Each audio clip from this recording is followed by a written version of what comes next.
নিরীহ মানুষ যেন নির্যাতন হয়রানির শিকার না হয় সেদিকে লক্ষ্য রাখতে পুলিশ বাহিনীকে নির্দেশ দিয়েছেন প্রধানমন্ত্রী শেখ হাসিনা।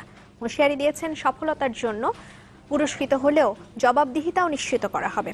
সকালে রাজারবাগ পুলিশ লাইনে পুলিশ সপ্তাহ উদযাপন অনুষ্ঠানে এসব বলেন প্রধানমন্ত্রী। সেবা সাহসিকতার জন্য এবার পুলিশ বাহিনীর ৩৪৯ সদস্যকে বিপিএম এবং পিপিএম পদক দেওয়া হয়।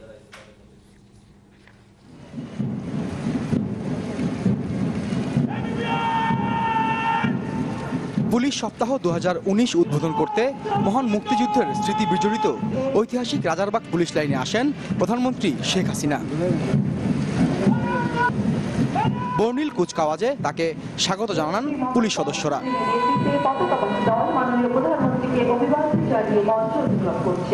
সাহসিকতা ও সেবার স্বীকৃতি হিসেবে এবছর বাহিনীর ৩৪৯ সদস্যকে দেয়া হয় বাংলাদেশ পুলিশ ও প্রেসিডেন্ট পুলিশ পদক। বিপিএম ও পিপিএম সাহসিকতা পদক পেয়েছেন যথাক্রমে ৪০ ও ৬২ জন।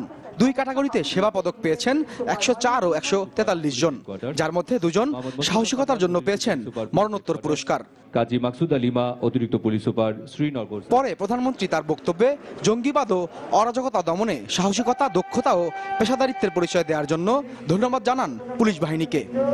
একটা বিষয় লক্ষ্য রাখবেন, আপনাদের হাতে কোনো নিরীহ জনগণ কেউ যেন নির্যাতনের শিকার না হয় বা কোনো রকম হয়রানির শিকার না হয়, বরং কোনো হয়রানি হলে সাধারণ মানুষকে রক্ষা করা, এটাই আপনাদের কর্তব্য, এটাই জনগণ আপনাদের কাছ থেকে প্রত্যাশা করে।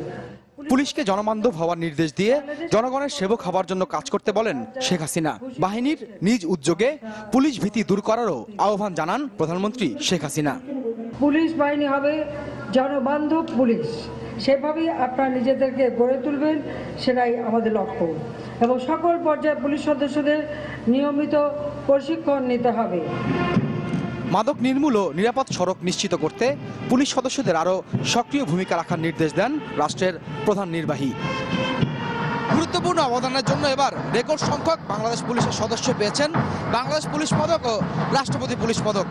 এর স্বীকৃতি জনগণের সাথে দূরত্ব কমিয়ে পুলিশের সেবার মান আরও উন্নত করবে বলে প্রত্যাশা প্রধানমন্ত্রী। চ্যানেল 24, ঢাকা।